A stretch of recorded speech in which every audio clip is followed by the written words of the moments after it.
Bismillahirrahmanirrahim. Assalamualaikum warahmatullahi wabarakatuh. Alhamdulillahirabbil alamin, wassalatu wassalam anbiya'i wa mursalin wa ala alihi wa sahbihi ajmain, amma ba'du. Pertama-tama kita ucapkan puji syukur kehadirat Allah Subhanahu wa taala yang atas berkat rahmat dan hidayahnya kita masih diberikan kesehatan. Dan tak lupa juga salawat dan salam tak henti-hentinya kita haturkan kepada Nabi kita, baginda Nabi Muhammad SAW. Semoga kelak di hari akhir kita diakui sebagai umatnya. Amin, amin ya robbal alamin. Pada kesempatan kali ini, saya Diki Ardian Saputra dengan NIM 0203202031 dari kelas Hukum Tata Negara Siasah 3B akan menjelaskan tentang jual beli. Apa itu jual beli? Di dalam mazhab Syafi'i dijelaskan bahwa jual beli adalah pertukaran antara harta dengan harta dengan menggunakan ketentuan khusus. Pada hakikatnya, jual beli merupakan suatu kesepakatan antara dua belah pihak, yakni penjual dan pembeli, di mana sang penjual menyerahkan barangnya dan pembeli menerima barangnya dengan membayar harga benda sebagaimana yang sudah disepakati, sesuai dengan ketentuan dan juga sesuai dengan syariat Islam. Allah berfirman dalam surat Al-Baqarah ayat 275, A'udzubillahi minasyaitonirrajim, Bismillahirrahmanirrahim, wa ahallul lahul bai'a wa harramar riba. Dan Allah telah menghalalkan jual beli dan mengharamkan riba. Dalam ayat ini dijelaskan bahwasanya jual beli bukan merupakan riba, dan segala jenis kegiatan yang ada unsur ribanya adalah haram, hukumnya haram. Laisa alaikum junnahun an tabtagun fan lamir rabbikum, yang artinya tidak ada dosa bagimu untuk mencari karunia atau untung dari kegiatan jual beli dari Tuhanmu. Quran Surah Al-Baqarah ayat 198. Yang selanjutnya, rukun jual beli. Kita sebagai kaum muslimin yang ingin melakukan perniagaan wajib tahu apa itu rukun jual beli. Rukun jual beli ada 3, yakni al-qidaini, yang kedua asyigot, yang ketiga al-maqud alaihi. Kita mulai dari yang pertama, al-qidaini. Apa itu al-qidaini? Yaitu penjual dan pembeli melakukan akad. Yang kedua asyigot, adanya perjanjian ijab dan kabul. Yang ketiga al-maqud alaihi, yaitu adanya barang dan juga harganya. Ada 3 syarat untuk orang yang ingin melakukan jual beli. Apa saja? Yaitu akil, balik, dan mukhtar. Apa itu akil? Akil artinya berakal. Orang yang melakukan jual beli haruslah orang yang berakal. Akan sulit rasanya jika orang yang melakukan jual beli adalah orang yang gila atau orang yang tidak waras.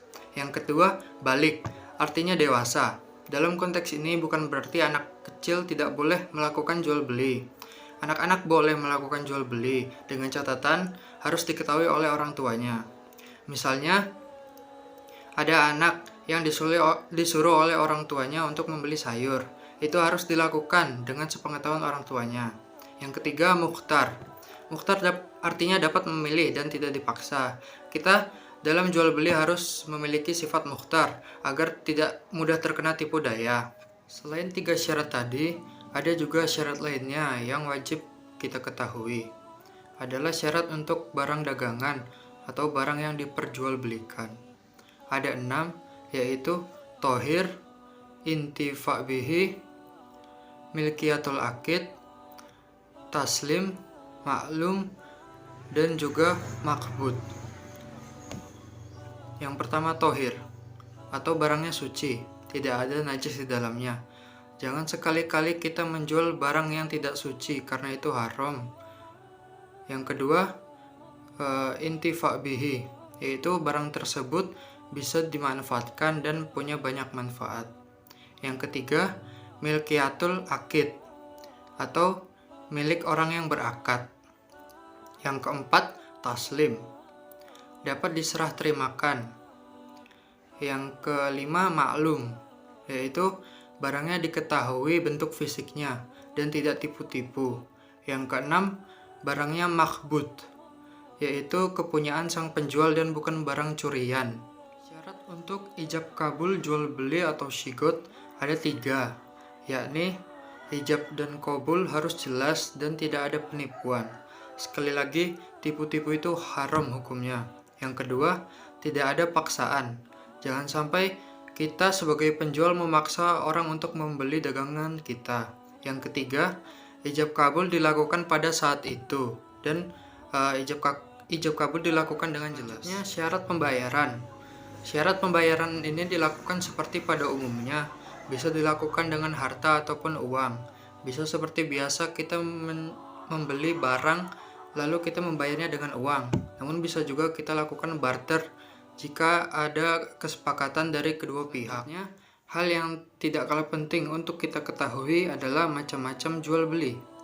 Ada beberapa jenis jual beli. Yang pertama, jual beli muqayadah, yaitu adalah pertukaran antara barang dengan barang atau sering kita sebut barter. Barter pada era ini mungkin sudah jarang kita lihat. Barter kita lakukan pada saat mata uang atau alat tukar belum diciptakan. Untuk masa sekarang mungkin orang lebih suka menggunakan uang atau alat tukar. Kedua, jual beli shorf, yakni pertukaran antara alat bayar dengan alat bayar, uang dengan uang, harus tunai dan tidak boleh ditunda. Contohnya rupiah dengan rupiah, dolar dengan dolar. Yang ketiga, jual beli mutlak. Jual beli mutlak ini adalah yang paling sering digunakan oleh masyarakat sekarang, yakni menukarkan barang dengan alat bayar. Yang keempat, jual beli manfaat. Jual beli ini dapat juga disebut ijarah, yakni menukarkan manfaat dengan sejumlah uang. Selain yang saya sebutkan tadi, jual beli juga dibagi menjadi 2 macam jika dilihat dari segi penentuan harganya. Yang pertama, jual beli musawamah adalah jual beli yang penjualnya tidak menjelaskan ataupun mencantumkan harga dari barang yang dijualnya. Yang kedua, jual beli amanah.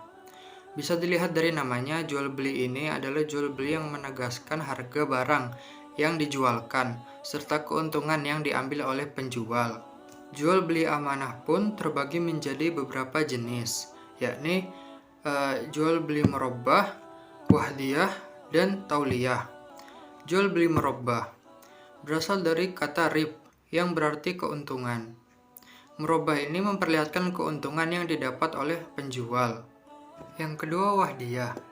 Wahdiyah merupakan kebalikan dari murabbah, yakni menjelaskan kerugian. Yang ketiga, tauliyah.